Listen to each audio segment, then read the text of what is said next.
Muy buenos días, buenas tardes.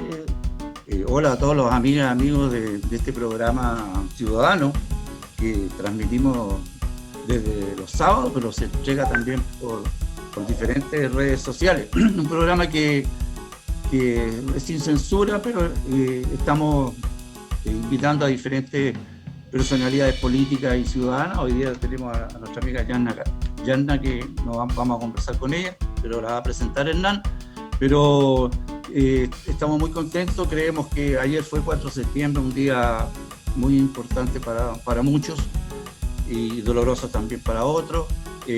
Hubieron manifestaciones ahí en la Plaza de la Dignidad, obviamente hubo represión. Se nos acercan también lo que va a ser el 18 de octubre. Por otro lado, tenemos varios candidatos ya que están para la constituyente, que los partidos dicen que están sacando algunos dinosaurios antiguos para remozarlos con olor a pueblo y poder tirarlos otra vez a las elecciones. Pero lo importante de todo es de que la ciudadanía está empoderada de lo que hemos logrado y queremos, también le vamos a dar a conocer a la senadora una carta que se envió el primer día, el día 2, el 1 de septiembre, a la moneda, en la cual firman distintas organizaciones sociales, ciudadanas, entre ellos nosotros, por el tema de los adultos mayores y por el tema también de los trabajadores de la salud que no han tocado nada, ¿ya? Puro aplauso nomás y ni siquiera un bono. Entonces, en ese sentido también vamos a ahondar también un poco y le damos la bienvenida a Hernán Calderón, el bueno, está a cargo de esta segunda parte, que es obviamente presentar a nuestra invitada. Bueno, saludar a la senadora Yarna Proboste, agradecerle su disponibilidad para participar en un programa ciudadano que tenemos aquí con el movimiento Aquí la Gente y con ADECOS, que lo hacemos semanalmente, así que una gran bienvenida para usted y por participar y someterse un poco a lo que nosotros queremos lograr, que es informar a los ciudadanos de parte de las autoridades, de parte de los dirigentes, y para que la ciudadanía esté mejor informada de lo que está sucediendo en nuestro país en este momento con tantas noticias que suceden día a día que la verdad que uno no sabe por dónde empezar. Pero yo quisiera partir, senadora, con que hacerle primero una pregunta y después le doy la palabra para usted. Hay una gran controversia con el tema si se pueden reiniciar las clases o no se pueden reiniciar las clases, qué es lo que va a suceder con un sinnúmero de colegios. Hoy día conocimos ayer un colegio de Maipú que está quebrado. Los vecinos reclaman que les están cobrando los cheques, pero el colegio anuncia de que no va a haber continuidad. No tiene seguridad de que va a poder reabrir o tampoco ha hecho grandes esfuerzos por poder mantener una educación medianamente de calidad, aunque sea a distancia. ¿Qué va a pasar con esos colegios? ¿Qué va a pasar con esos alumnos que tienen una inseguridad tremenda de qué es lo que va a pasar con ellos? Son cerca de 600, pero además en el gobierno se insiste de que donde estén dadas las condiciones se pueden reabrir los colegios, pero la gran mayoría del país dice de que por ningún motivo va a enviar, las encuestas lo indican que por ningún motivo va a enviar a sus hijos a los colegios. Eh, ¿Qué es lo que nos espera en esta situación? ¿Hacerle caso al ministerio? ¿Hay algún plan que haya hecho el ministerio para poder que las mallas curriculares que tiene la educación presencial hayan sido trasladadas para darle la misma calidad a distancia? Bueno, eso yo le pregunto, usted es ex ministra de Educación, eh, diputada por la tercera región y ahora senadora, y por lo tanto a nosotros nos gustaría saber cuál es su opinión con respecto a este tema y además que nos salude y se presente. Bueno, muchísimas gracias, Hernán, muchas gracias, Ernesto, a María Paz también, que está ahí detrás. En primer lugar, gracias por la invitación. Creo que en el marco de esta cuarentena social, ustedes, al igual que muchos y muchas, han hecho un esfuerzo para mantener el contacto y ratificar permanentemente en que somos seres comunitarios, y por lo tanto estas plataformas nos permiten estar en contacto con los ciudadanos, con estas iniciativas como Aquí la Gente. Entonces creo que primero agradecerles a ustedes, han llevado adelante esta iniciativa. Nosotros que hacemos también diversas actividades por esta plataforma sabemos que no es fácil organizarlas, difundirlas, encontrar ahí invitados, invitadas, así es que felicitaciones también a ustedes por esta iniciativa constante que han tenido de mantener este vínculo con la comunidad. Nosotros no podíamos estar ausentes ni dejar de acceder a esta invitación, porque Conadecuas además en particular ha sido siempre una institución que ha estado no solo al lado de los ciudadanos, sino apoyando mucho las iniciativas legislativas en favor de la ciudadanía, así es que es algo que nosotros agradecemos y valoramos muchísimo. La pregunta que tú nos haces, Hernán, es la pregunta que ha estado puesta sobre la mesa en la discusión pública, en la discusión privada, al interior de tantos hogares en nuestro país durante este tiempo. Y lamentablemente el gobierno ha utilizado un falso dilema. Es como querer aparecer en que aquí hay algunos que están a favor de las clases presenciales y otros que estamos en contra de las clases presenciales. Y la verdad, ese es un falso dilema que más bien obedece a una estrategia comunicacional de un gobierno que es mediocre, que no ha logrado colocar y garantizar, tal como tú lo decías, el derecho a la educación de todos y todas en esta época de pandemia. Todos nosotros, quienes tenemos algún vínculo con las tareas educativas, reconocemos que las clases presenciales tienen un rol insustituible, pero eso es en condiciones normales, y no estamos en condiciones normales.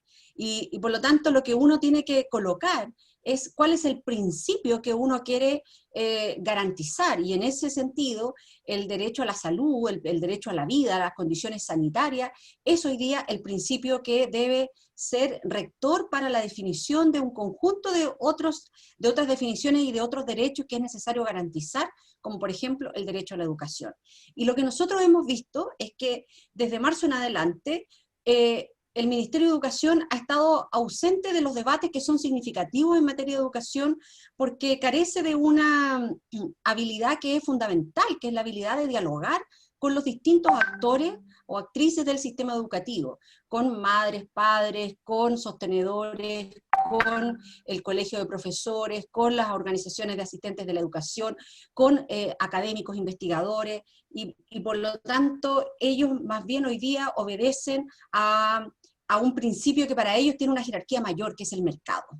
Entonces, lo que están planteando es que hay que reaperturar colegios para que no exista ninguna excusa para que las familias, madres o padres, puedan salir al mundo laboral y en esto proteger la economía. Entonces, esa es la dicotomía en la cual nos encontramos, en donde hay algunos, a partir del discurso del ministro de Educación, que lo que buscan es proteger la economía, y otros que estamos pensando en cómo se protege adecuadamente a los estudiantes, a los trabajadores de la educación y a sus familias. Y sabe que, Hernán, como pocas veces en la historia de la humanidad, nosotros podemos ver cómo están ocurriendo estas películas en otras partes y los resultados que tienen.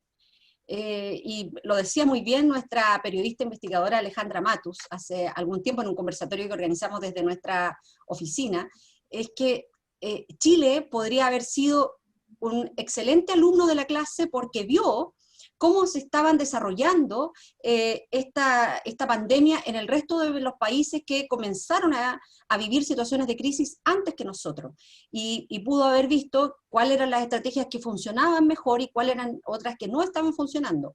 Y si hoy día, cuando ya hemos comenzado el mes de septiembre, estamos hablando de esta situación, es porque claramente la estrategia sanitaria de este gobierno fracasó.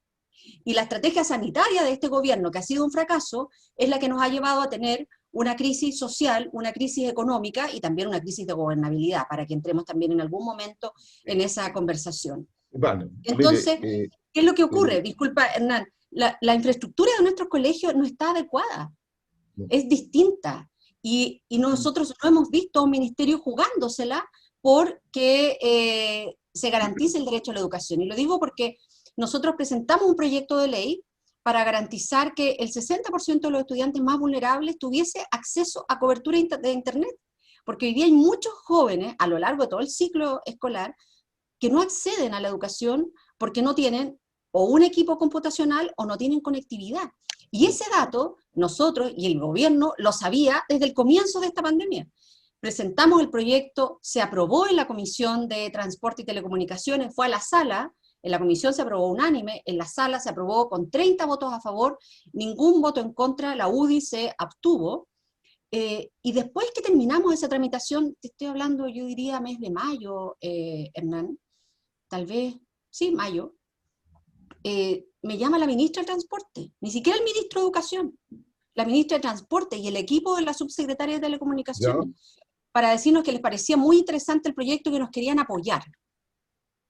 Un proyecto que otorgaba gratuidad, que no le salía un peso al Estado, sino que exigía que las empresas de telecomunicaciones le entregaran cobertura de Internet gratuito al 60% de los estudiantes más vulnerables.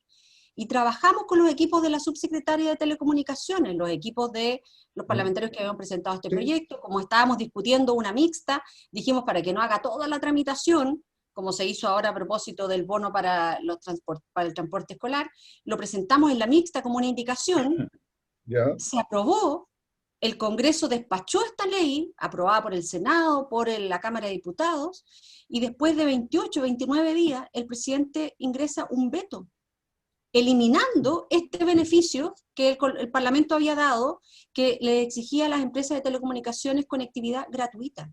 Lo vetó, suprimió ese derecho. Entonces, a mí no me pueden decir que hoy día el gobierno está ocupándose de garantizar el acceso a la educación y por eso que quiere hacer estas medidas. No, porque ellos suprimieron este derecho y no ha habido ninguna acción que garantice cobertura. Mire, yo tengo hijos que son estudiantes y hoy día a la hora del desayuno mi hija me decía, mamá, yo sigo teniendo compañeras que no tienen acceso a Internet. Bueno, hay muchas zonas rurales, senadora.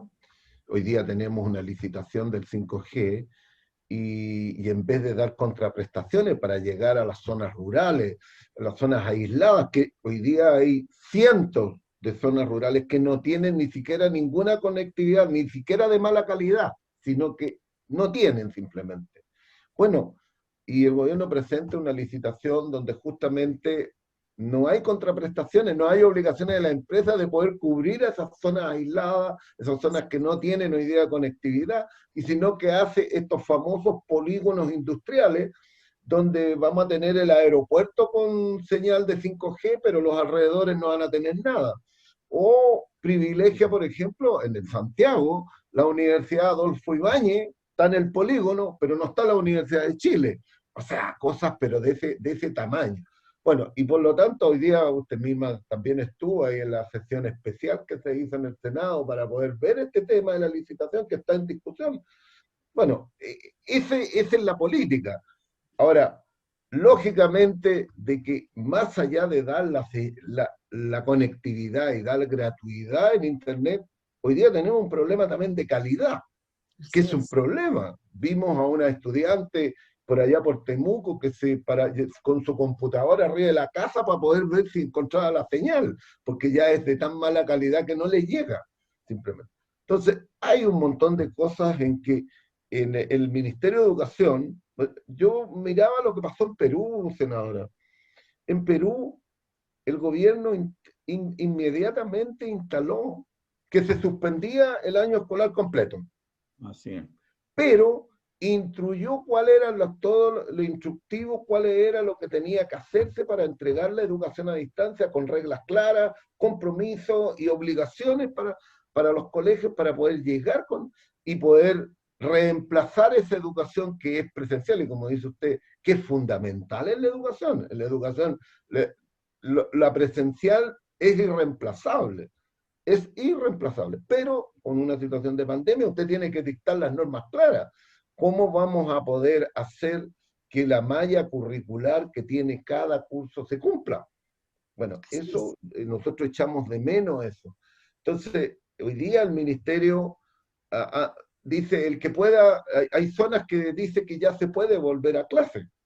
Está anunciándolo. Y los padres dicen, yo no me atrevo. Bueno, Francia ahí que, tenemos. Francia que partió con esta modalidad, las clases duraron 2 días porque se generaron contagios en los establecimientos Claro. educacionales y además también, Hernán, lo que ha dejado muy en evidencia esta crisis son las profundas desigualdades que tiene nuestro país, Sí, porque mientras hoy día precisamente veía las instalaciones de una universidad privada que estaba preparando el retorno presencial, pero son condiciones en que la gran mayoría de las universidades de nuestro país no las pueden tener y los establecimientos educacionales tampoco. Entonces, cuando uno le pregunta al ministerio, preguntas que son muy sencillas, que yo creo que se las hacen todas las familias a lo largo del país, ¿cuántos computadores adicionales ha entregado el ministerio no a partir de lo que se venía entregando ya habitual todos los años? sí, No ha habido ninguna mucho. estrategia distinta. Cuando uno le dice, bueno, ¿y cuánto ha puesto usted en el fondo de infraestructura para apoyar a los establecimientos educacionales? No, es que primero tenemos que saber qué colegios van a volver. Fíjese, un punto, senadora. Fíjese de que se podría haber dado internet gratuito Sin duda, eh, a todas las personas en los lugares donde hay los sectores más vulnerables, por ejemplo. claro. Ya existe un fondo de desarrollo de las telecomunicaciones Y el Ministerio de y tiene Educación además recursos. también tiene recursos. El Y claro, Ministerio y este también fondo tiene de recursos. desarrollo se postula, pueden postular a las juntas de vecinos, las universidades, las ONG, los municipios, todos pueden postular y pueden tener internet gratuito. ¿Qué es lo que hace? Que el fondo cancele. ¿Quiénes ocupan este fondo? Las empresas. Son las empresas las que están ocupando el fondo y no para los ciudadanos. Entonces, Así hay es. distintos mecanismos. Ernesto Esta- quiere hacerle una pregunta. Encantada. Ernesto, Eh, bueno, yo quería meterle más en el tema contingente, en el plebiscito. En estos últimos días hemos encontrado unas volteretas impresionantes, unos transformers. Entonces, el apruebo, pues, incluso dicen que hasta Piñera estaría dispuesto por el apruebo, es decir, se están subiendo por el chorro mucho. Entonces, ante todos estos anuncios de Lavín y de este otro, el que ve a Jaime Guzmán, eh, ¿cuál es la opinión de usted y cómo se enfrenta a esta situación? Porque también empieza a confundir a la gente. Mire, yo lo que creo, Ernesto, que tras el despertar social del 18 de octubre, lo que la ciudadanía expresó era este profundo malestar con el tipo de sociedad que veníamos construyendo, en donde se instalaba esta lógica de los privilegios, de la colusión, que a pesar de todos los esfuerzos de CONADECU y de tantos otros, no pasaba mucho respecto de estas situaciones abusivas de los más poderosos contra el resto de la ciudadanía.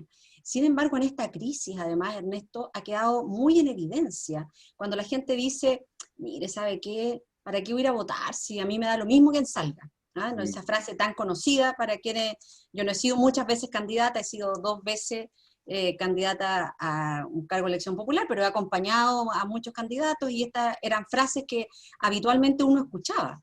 Y uno decía, ¿sabe qué? Todos tenemos que salir a trabajar y particularmente aquellos que tienen que ganarse la vida con su trabajo, es más importante que nadie que sepamos a quién vamos a entregar nuestro voto, porque cada persona representa un modelo de sociedad y representa cuáles son los intereses a los cuales va a responder. Y en esta crisis además ha quedado tan en evidencia que la derecha lo que responde es, es al poder empresarial.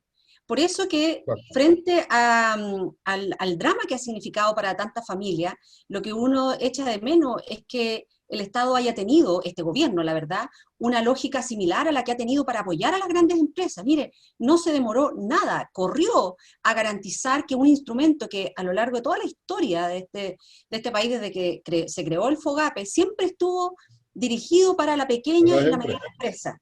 Y el Exacto. gobierno, pero corrió, sacó el proyecto en una semana, porque utilizó todas las atribuciones que le da la Constitución, la suma urgencia en las distintas comisiones, para sacarlo en una semana y garantizar que, con recursos de todos los chilenos, que ese instrumento lo pudiesen utilizar las grandes empresas, que son las que hasta ahora lo han utilizado.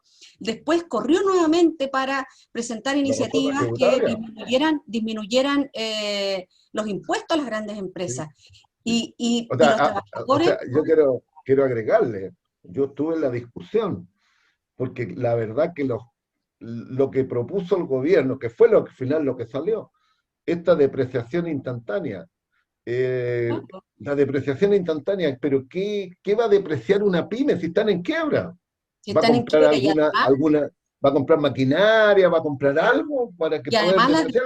Nada, la nada. depreciación instantánea, junto con favorecer a las grandes empresas, perjudica a los territorios, porque los municipios dejan de recibir recursos.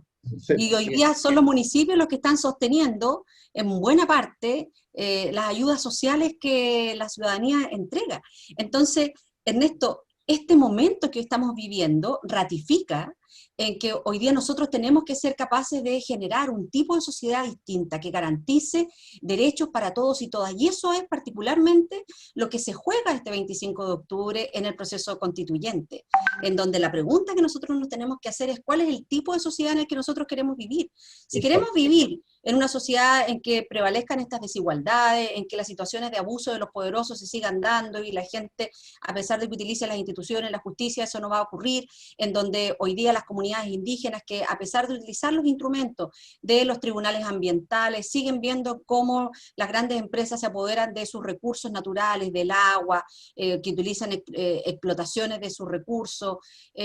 Entonces, bueno, si nosotros queremos que esta sociedad siga tal cual, quedémonos en nuestra casa, hagámonos parte de esta campaña del terror que se ha estado dando y no vayamos a votar.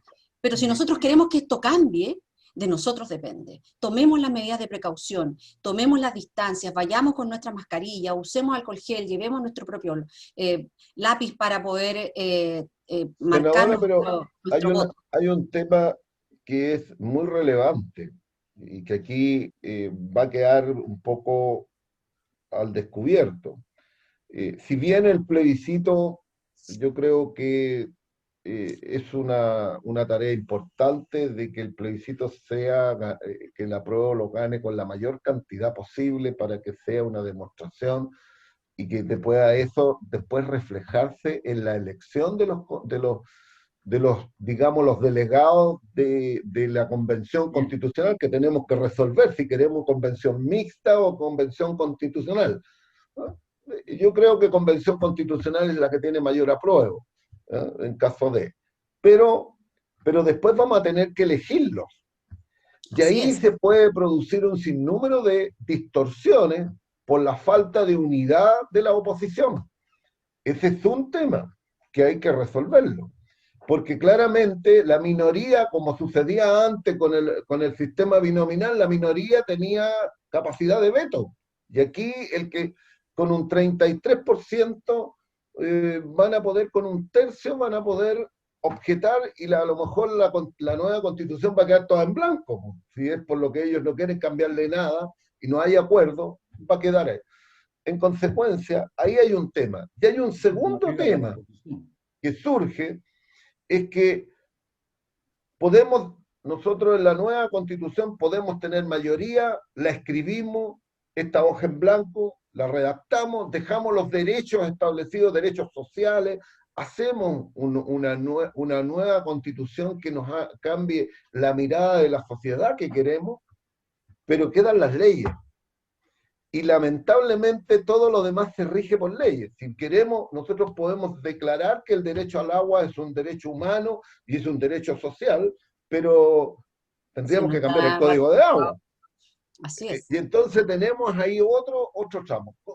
¿Cómo lo vamos a hacer después? O sea, mire, yo creo que vamos a vivir el 25 de octubre, va a marcar el futuro de las próximas décadas. Yo no tengo en eso ninguna duda, por eso creo que es muy importante, tal como tú lo dices, Hernán, de una participación muy masiva, porque hay quienes ya han puesto en duda el resultado de esta elección si es que baja la participación.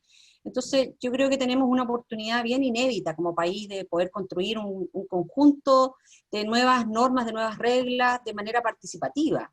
Que realmente marquen una convivencia futura distinta de lo que nosotros hemos venido haciendo. Yo obviamente estoy por el apruebo y por la convención constitucional.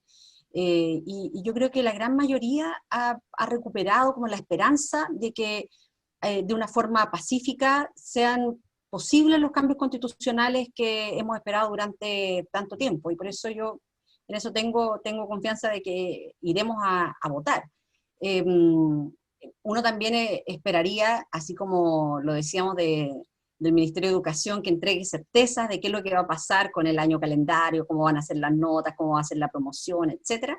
En tiempo de pandemia uno también echa de menos de que el CERVEL pueda decir con mayor claridad cómo van a ser las medidas de seguridad y entregue certeza respecto de este periodo.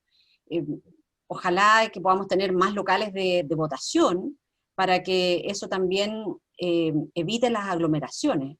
Yo creo que hay también una mayoría que sabe que es malo para el futuro de nuestro país seguir bloqueando las transformaciones y manteniendo estas situaciones de desigualdad, pero a pesar de que una gran mayoría lo cree, los poderes fácticos siguen pensando en que es mejor mantener esta constitución, que es la que garantiza el modelo económico y el modelo de desarrollo social, que fue todo un experimento. Entonces, yo lo que creo, Hernán, es que la oposición, tal como tú lo dices, tiene un gran desafío.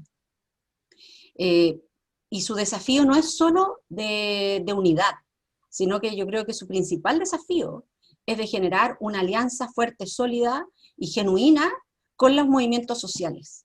Y que en esta oportunidad yo espero que realmente todos los y las candidatas al proceso constituyente, ojalá sean personas que no hayan tenido participaciones anteriores, que sean provenientes de los movimientos sociales. Yo, de verdad, anhelo en que eso pueda ocurrir, y al menos acá en nuestro territorio, en nuestra región, seré una firme promotora para que eso ocurra. Yo he escuchado a algunos que dicen, bueno, pero si gana la Convención Constitucional, algunos parlamentarios, yo voy a renunciar para ser constituyente. Yo digo, ojalá no lo elijan, porque están dando... Hay muchos que se están reciclando. Bueno, claro, o sea, claro, y algunos empiezan a ponerse ahora capas de socialdemócratas, etcétera.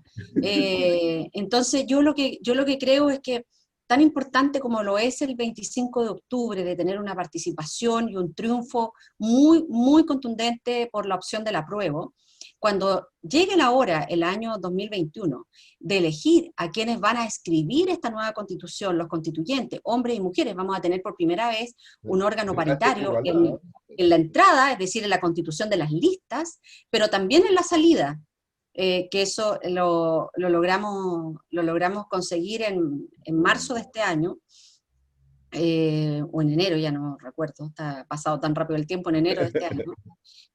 Y lo que realmente uno esperaría es que quienes conformen esas listas sean personas que provienen de diversos espacios del mundo de la sociedad civil. Esa es la forma. Tiene que ser representativo de la sociedad, tiene que ser lo más representativo. Eso es lo que nosotros esperamos, y yo estoy convencida que una convención constituyente, paritaria, multicultural, muy ciudadana, es el mejor órgano para elaborar una nueva constitución. Ernesto, tú, dime.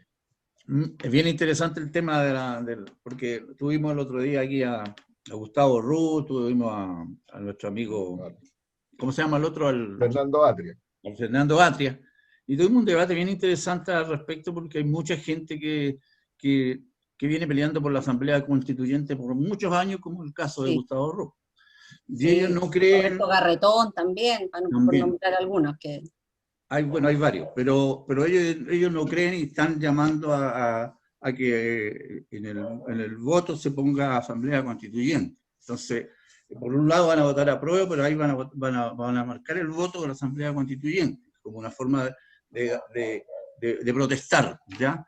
Y obviamente eso confunde a la gente. Entonces, creo que es importante, sobre todo la gente joven, que participó durante todo lo que fue el estallido en todo Chile, que no votaba, vote. Entonces yo creo que es importante el trabajo que hay que hacer hacia la juventud, en el sentido de que no caigan en estos cantos de sirena de avanzar más allá de lo que hay, porque eso es lo que tenemos en este minuto, y este es un paso trascendental para el futuro de Chile. Entonces, ¿qué opinas tú, estimada amiga senadora, al respecto de cómo se está dando esta discusión? Yo creo que en esto nosotros tenemos que simplificar también el proceso de pedagogía social. el que hoy día se llame convención constituyente es un tema semántico, pero tiene el mismo propósito, y el que nosotros llamemos a marcar el voto es también el riesgo a que en algunos locales anulen ese voto. Es lo mismo, a ver si uno lo puede decir en una manera bien didáctica, cuando uno dice, oye, pásame el confort, no, se llama papel higiénico.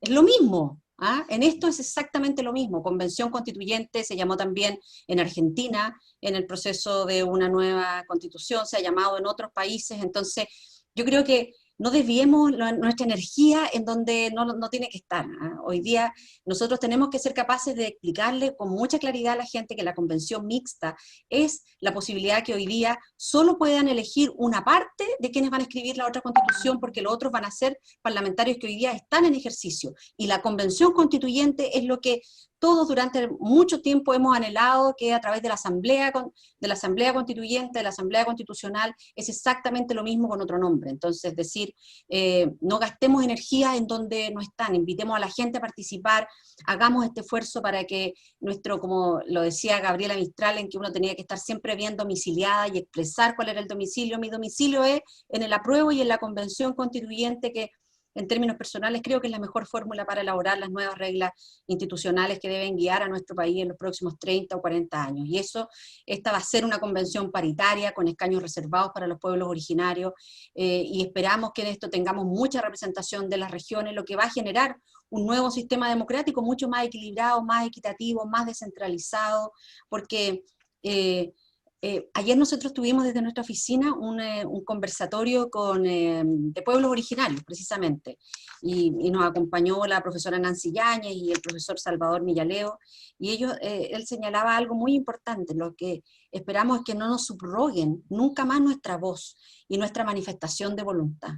Y en el fondo eso es el proceso, la convención constituyente, es que a la ciudadanía no le subrogue la voz, ni le subrogue su voluntad otros, ¿ah? Que a las regiones no nos subroguen la voz los del centro, porque nunca van a colocarse en los zapatos nuestros, nunca, porque nosotros somos los que vivimos acá las dificultades. Mire, yo vivo en Vallenar. Aquí nosotros en Vallenar no necesitamos leer respecto del estado de bienestar, porque nosotros vivimos el estado de bienestar.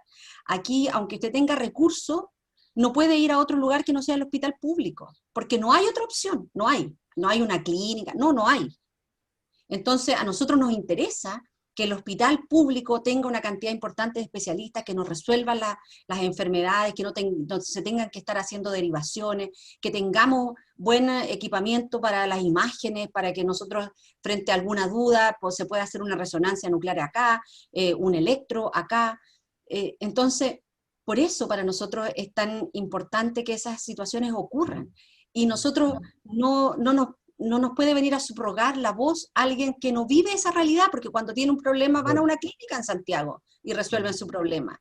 Entonces, por eso para nosotros es tan importante que la salud pública se fortalezca, que la salud pública pueda responder en cada uno de los territorios de manera adecuada a sus vecinos y vecinas, en que cuando se piense en programas oncológicos no nos digan a nosotros, ay, pero es que ustedes pueden ir a Antofagasta o a Santiago, si la gente, la gran mayoría de la gente que vivimos acá, no tenemos vínculos, no tenemos familias en Antofagasta. Entonces, para la gente que está Además, en el centro, de Antofagasta, de es lo Vallenar a mismo. Antofagasta es como ir a Santiago, es Sí, es tan lo lejos mismo, como, es es tan casi lejos lo como mismo. aquello. Entonces, claro, pero desde Santiago dicen, no, pero si Atacama está al lado de Antofagasta, al lado No, tenemos que cruzar todo el desierto.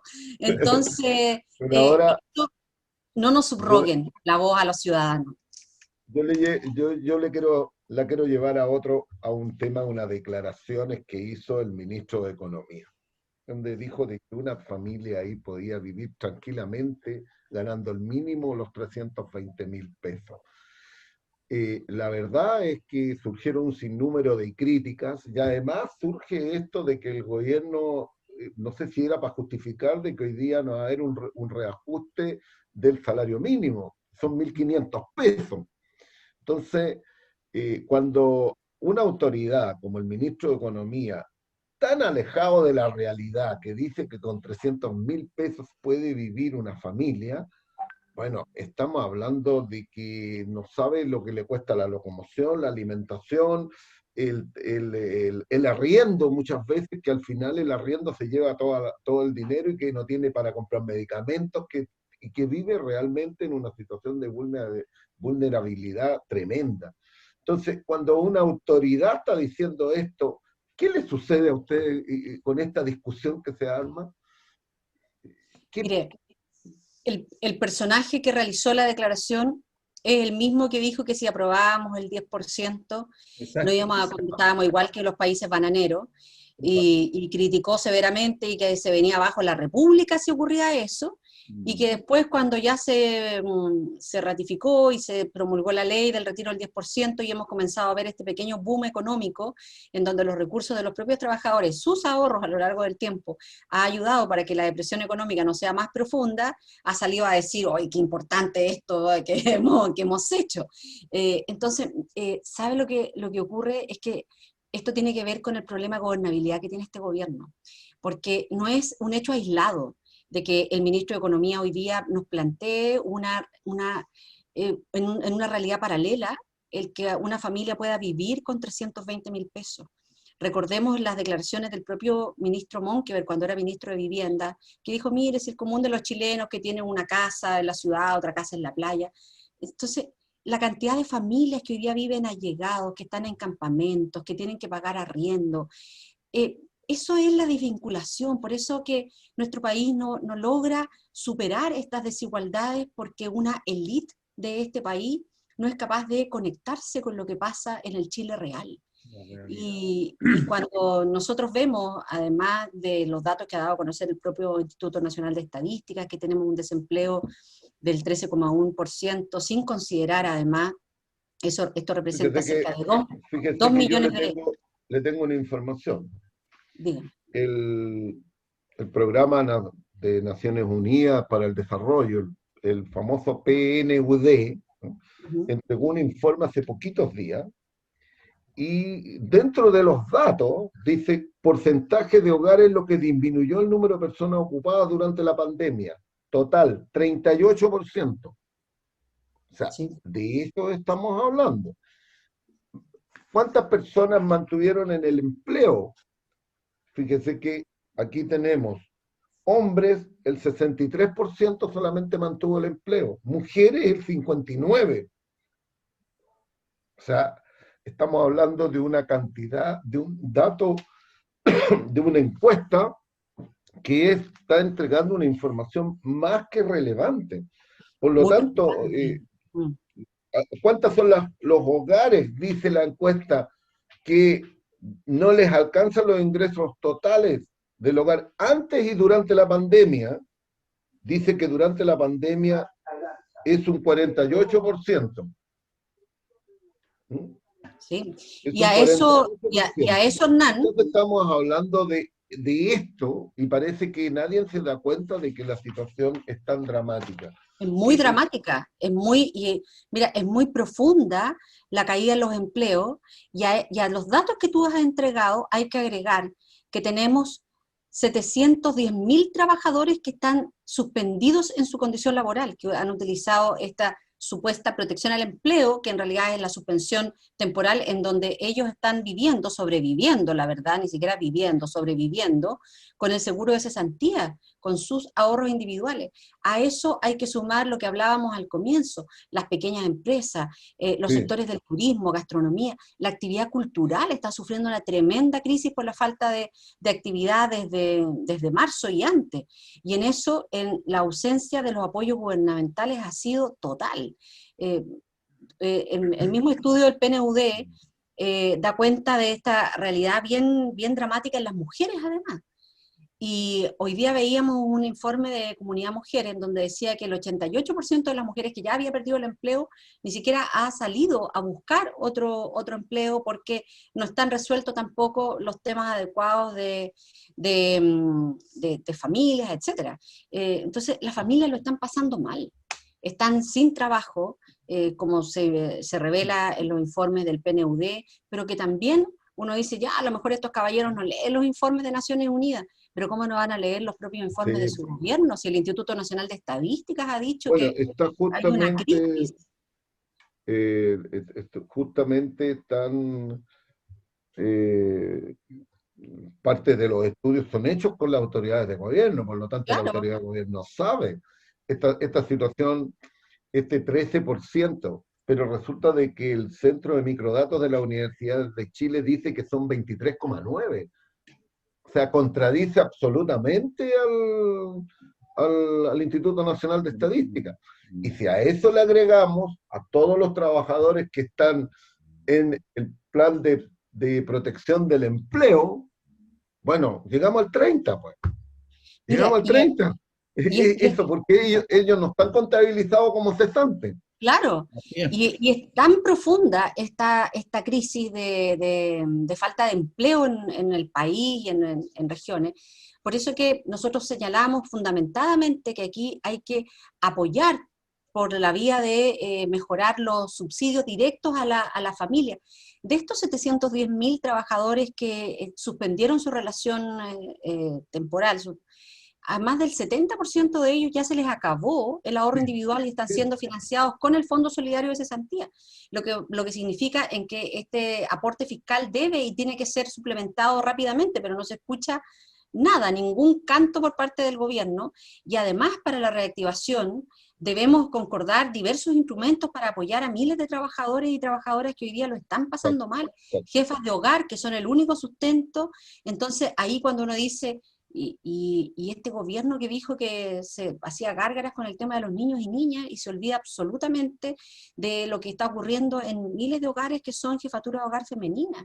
Entonces, por eso que nosotros señalamos que la señal de inversión pública es muy importante. Yo vivo en una región, en Atacama, en el mes de junio, Hernán, yo le presenté una propuesta por escrito, porque como el intendente de aquí dice, no, es que solo critican. No, mire, nosotros hemos hecho propuestas por escrito al mismo, que ni siquiera se ha dignado a responderla, en materia de reactivación económica y de ayudas sociales, porque esta es una región que tiene altas tasas de desempleo, que tiene una fuerte presencia de jefatura de hogar femenina, que tiene además territorios en donde hoy día perfectamente se podrían estar haciendo programas de reactivación que fueran intensivos en generación de mano de obra. Esta es una región además, Hernán, que ya el gobierno central le ha quitado más de 12.000 millones de pesos por mala ejecución. Es de los peores intendentes en la ejecución del gasto en todo Chile, dicho por las propias autoridades de su gobierno. Tuvimos una subcomisión mixta la semana pasada y el subsecretario de Desarrollo Regional dijo que el criterio para haber quitado recursos de las regiones había sido las malas ejecuciones del gasto. La mala ejecución. Y hoy día esto es una mala señal, el recorte de la inversión regional, porque hoy día es cuando más se necesita inversión pública regional.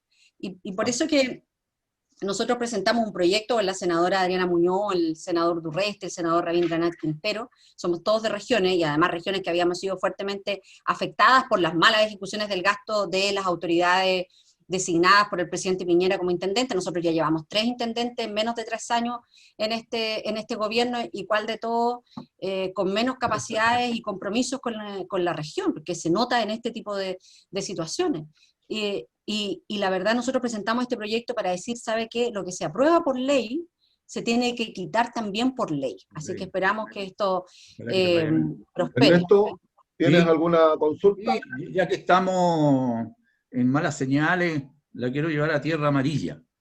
Tierra Amarilla. Tierra Amarilla, ¿ya? Donde, según las noticias, se ha detectado una corrupción bastante grande con el alcalde de Tierra Amarilla, que es una práctica que de muchos alcaldes también, ¿eh? Y es lo que la ciudadanía ha rechazado y ha salido a la calle fundamentalmente por todos estos hechos tan bochornosos, ¿ya?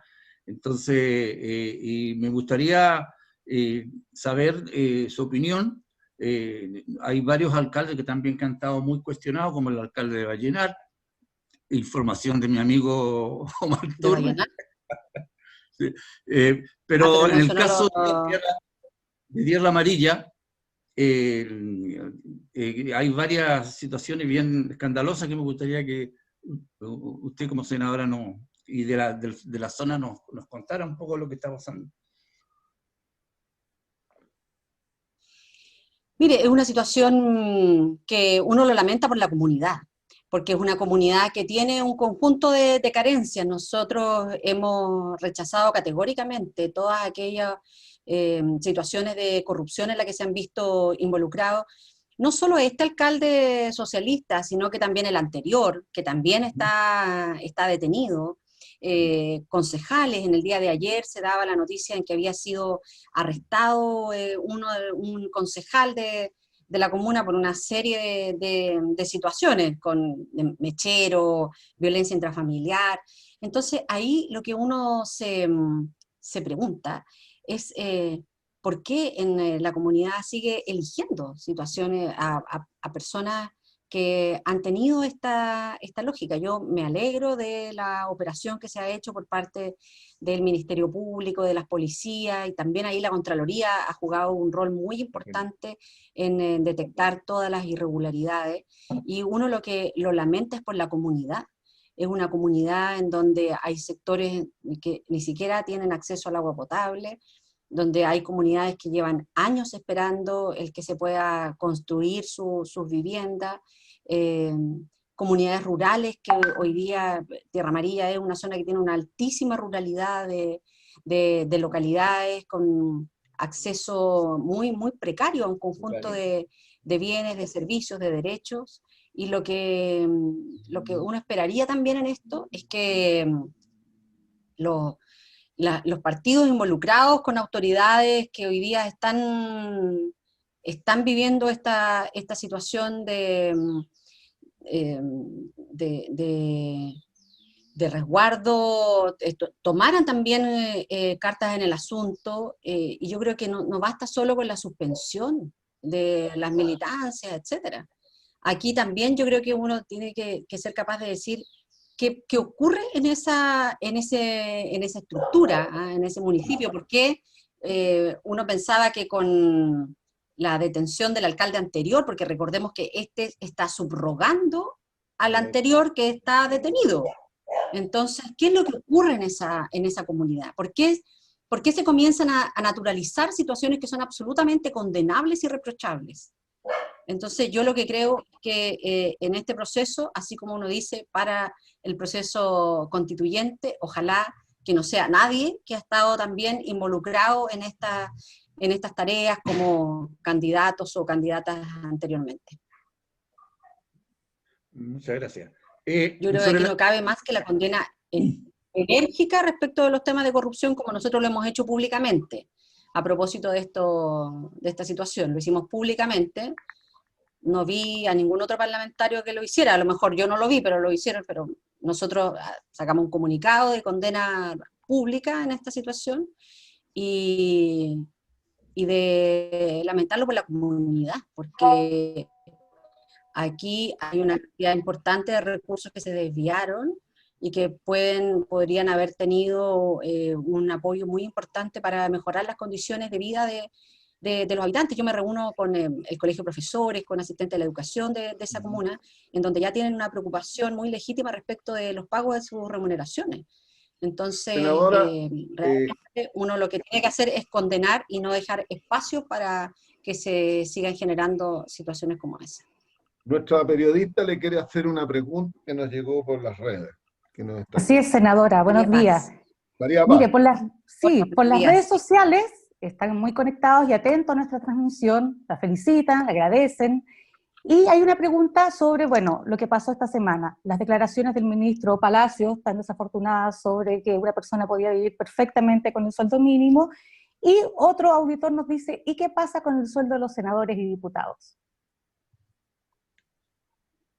Bueno, en eso respecto ya hemos abordado lo de las desafortunadas, y que por cierto no compartimos del ministro Palacios, que no son las únicas, que pareciera formar parte de un constante de las autoridades de este gobierno.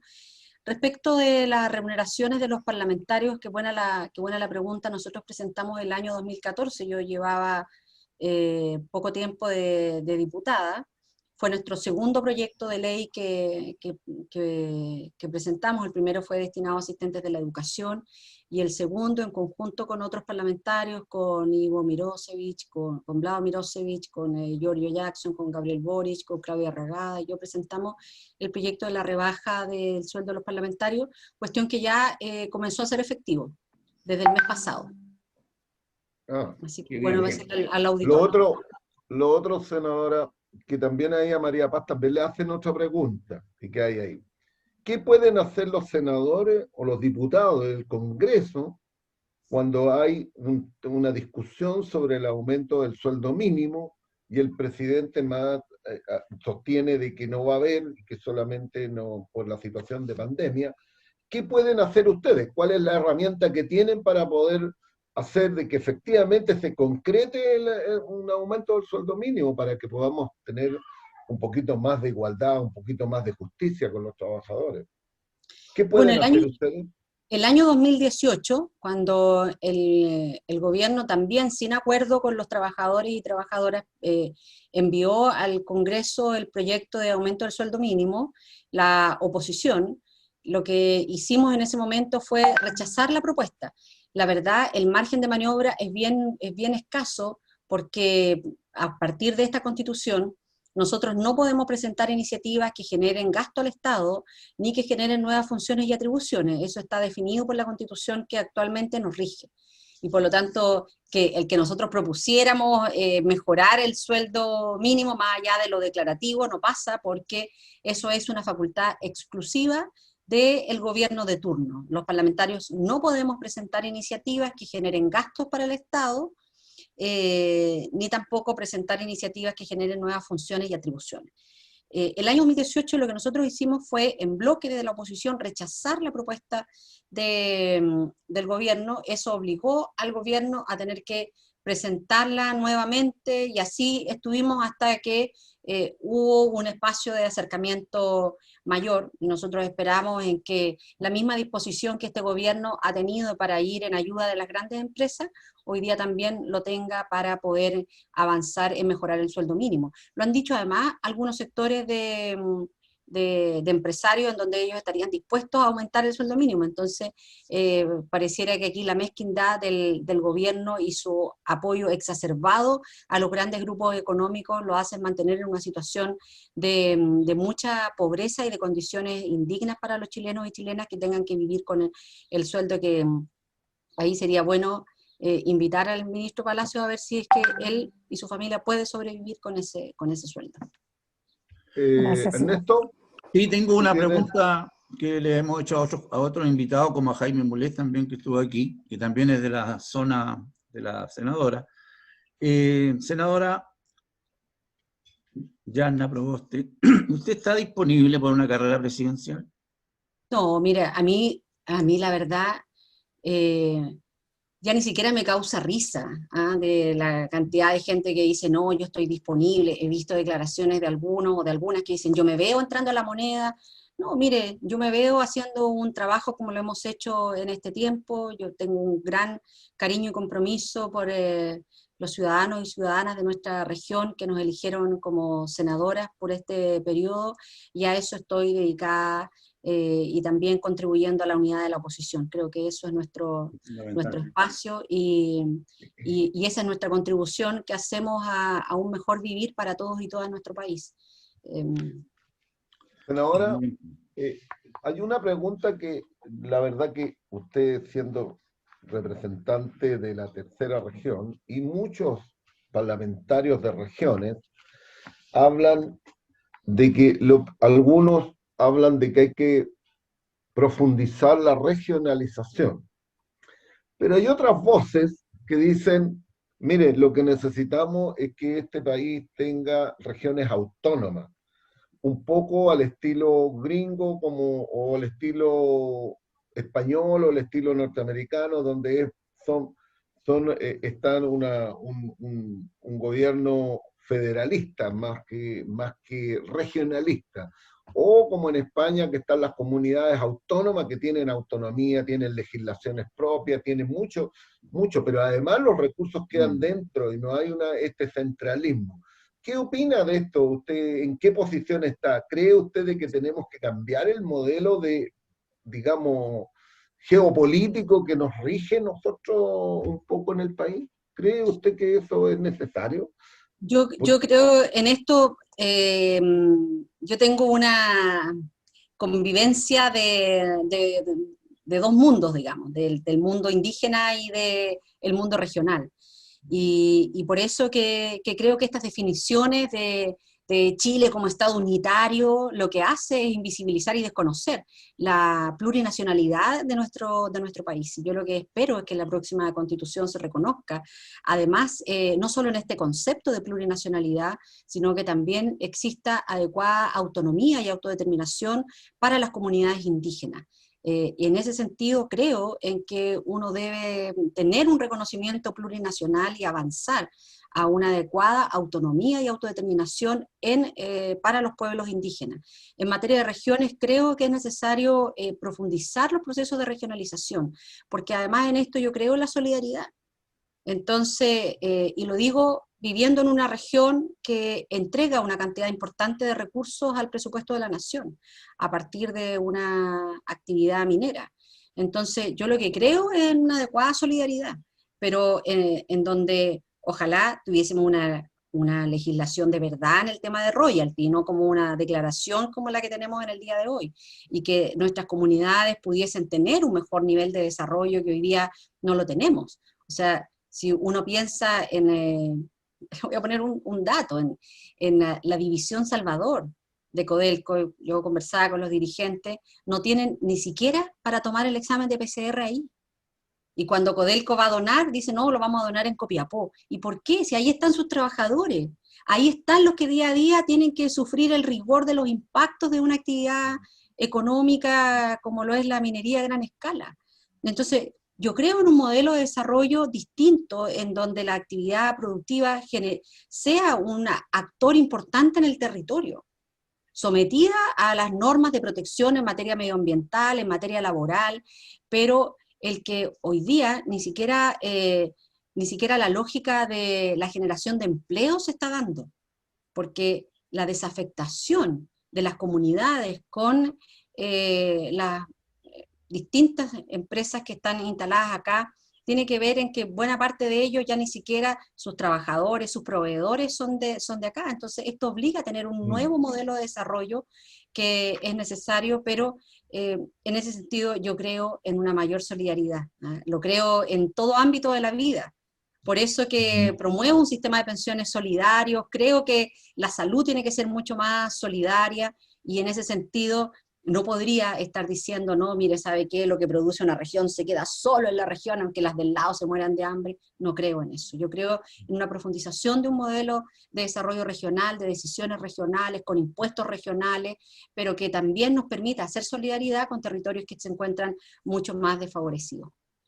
Senadora, no sé si Ernesto tiene alguna pregunta que hacer. No, yo creo que agradecerle nomás a la senadora. Ha sido... Porque yo tengo una pregunta más. ¿Ya? Vaya con su pregunta. Una pregunta más que le voy a hacer.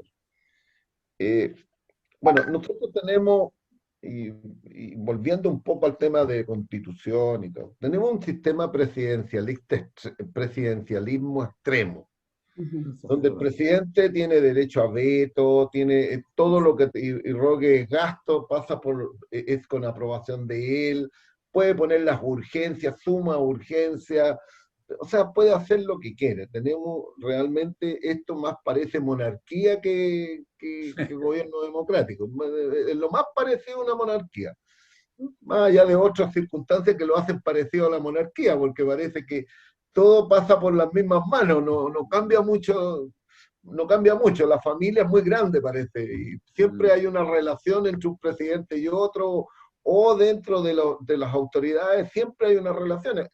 Hay las autoridades que tienen mucha voz a veces, o ministros, tienen mucha relación con los anteriores, con los pasados y con los que vienen, ¿eh?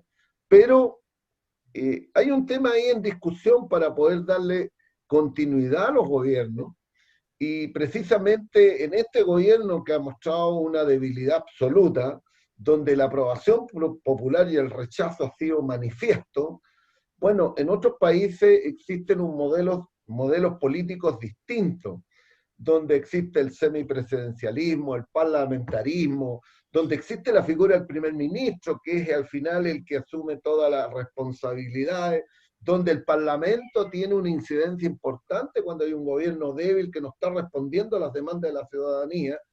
Y en ese sentido, senadora, ¿cree usted que es necesario hacer ese cambio y hacer un cambio de terminar con este excesivo presidencialismo y cambiar a un modelo parlamentario, semipresidencial? ¿Cómo lo cree usted? Bueno, yo creo precisamente, Hernán, que estas son el tipo de conversaciones que hoy nosotros tenemos que tener respecto de nuestro país. Necesitamos buscar un camino que nos permita proyectarnos y que nos ayude a imaginar cómo queremos que sea el Chile que viene. Y a lo mejor en esas conversaciones, respecto del país que queremos tener, uno puede decir perfectamente, ¿sabes qué? Necesitamos una instancia en donde existan mayores contrapesos. No donde hoy día un parlamento tenga tan escaso margen como el que tenemos nosotros, que realmente a ratos es muy frustrante. Yo de verdad miro a muchas personas que llevan muchos años en el Parlamento, muchos años, a veces desde el año 90, y yo digo, ¿cómo pueden resistir? Porque es tan largo el camino, es tan poco el margen, en donde, por eso creo yo que estas conversaciones a partir del país que nosotros imaginamos, se puedan dar. Yo al menos creo en que, o anhelo más bien, un país en donde existan estos contrapesos, entre un gobierno que es elegido, en un parlamento que también es elegido, y que tengan la posibilidad de ser realmente un contrapeso. Y a lo mejor en donde no existan estas dos cámaras, porque uno dice, bueno, ¿por qué el Código de Aguas ha demorado 8 años su tramitación? Y uno dice, bueno, es que solo por el lobby que hacen aquellos interesados en que las cosas no cambien. Sí, pero cuando uno empieza a revisar, mire, en la Cámara de Diputados, yo era presidente de la Comisión de Recursos Hídricos cuando sacamos la tramitación del Código de Aguas adelante. Después de eso, la derecha pidió que fuera agricultura, después pidió que fuera obras públicas, después pidió que fuera... Y en el Senado, lo mismo, que pasara por recursos hídricos, después fuera agricultura, después fuera, ahora está en la Comisión de Constitución, vamos a llegar a la sala, capaz que la derecha en la sala pida segunda discusión de un tema que lleva 9, 8 años discutiéndose. Entonces uno dice, ¿tiene sentido tener esto de 2 cámaras? Y algunos dicen, sí, es que la cámara revisora es muy importante, si las cosas se pueden hacer bien a la primera. Podríamos tener perfectamente un parlamento unicameral. Entonces, yo lo que creo es que este proceso que estamos viviendo, que es un proceso muy esperanzador, que es un proceso extraordinario, de lo cual ustedes, tú, Hernán, Néstor, María Paz, todos los que están viendo a lo mejor en esta conversación, son protagonistas activas. Yo lo que creo es que nos permite tener un diagnóstico más compartido sobre el presente y sobre el Chile que nosotros queremos construir hacia adelante. ¿Cuál es ese sueño de país con el que nosotros anhelamos? Yo al menos tengo un sueño de país donde los derechos colectivos sean respetados, donde los derechos a la salud, a la educación, a la vivienda, a la libertad de expresión, realmente sean también garantizados en nuestro país, y terminar con esta lógica que ha generado tanto malestar, que se instaló desde la transición, que era en la medida de lo posible. Justicia en la medida de lo posible. Eso lo hizo muy mal. Derechos sociales en la medida de lo posible. Entonces, yo lo que creo, y es la invitación que también quisiera hacer en este programa de cuarentena social, es que nosotros no renunciemos a nuestros anhelos de la construcción de un Chile distinto, y que no tengamos, al igual que nos ocurrió tras la recuperación de la democracia, en que tuvimos que conformarnos. Yo creo que eso es lo que nos ha llevado durante estos años a generar una crisis social de tal envergadura, un modelo tan desigual en nuestra sociedad que afecta a la cohesión, afecta a la adecuada convivencia, y por lo tanto también el cuestionar en que esto de lo que se hizo en esta democracia más tutelada no nos vuelva a ocurrir. Néstor, Ya no tengamos un Chile en la medida de lo posible. Estamos terminando el programa. Se nos acabó el tiempo, así que muchas gracias. Agradecerle. Ernesto va a despedir. Bueno, con un mensaje obviamente esperanzador para lo que viene, para los tiempos que vienen, para que la gente vaya a votar. Hay que votar para votar con B larga, dice. Tenemos una responsabilidad histórica y los dirigentes sociales también. Y también agradecerle, nos llegó, perdón, que tengo que tomarme un copete, como dijo agradecerle a Elizabeth Calderón y a Mario Tapia, que son dos amigos que hicieron un jingle que se va a poner ahora aquí en el programa, una vez que lo grabemos. Gracias por la música, está muy bonita. Así que, obviamente, Elizabeth Calderón es la hija de Elizabeth. ¿Ah? Es una...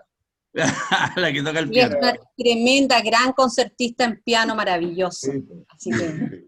Sí, le pedimos participar con la cortina musical y ella accedió. Así que hoy día, senadora, usted tiene la primicia de la cortina musical. Muy grande porque tenemos un programa con cortina musical. Yo la escucho cuando Hernán nos manda alguno de sus conciertos. De sus conciertos. Bueno, senadora, ustedes saben que estamos como a 2-3 cuadras donde vivimos con Hernán.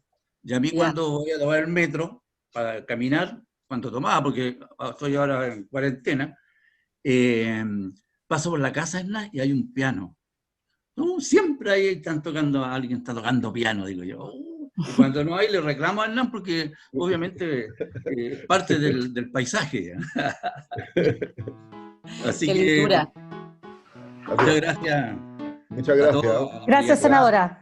No, muchísimas gracias a usted y reiterar nuestra invitación para que este 25 de octubre vayamos a votar y mantengamos este sentido más esperanzador. Nosotros esperamos que el respeto por la dignidad esencial de las personas sea un valor que esté presente en nuestra sociedad, el que seamos capaces de tener misericordia con el que sufre, con el que necesita amparo, el que realmente seamos capaces de vivir con sencillez como lo hace la mayoría de los chilenos y chilenas, pero que tengamos un país más generoso en la repartición de sus frutos para todos y todas. Y de eso depende de cada uno de nosotros que participemos activamente en este proceso constituyente. Así que muchas gracias, Hernán, gracias Ernesto, gracias a María Paz y a los auditores y auditores que han tenido la paciencia de escuchar en esta jornada, cuarentena social.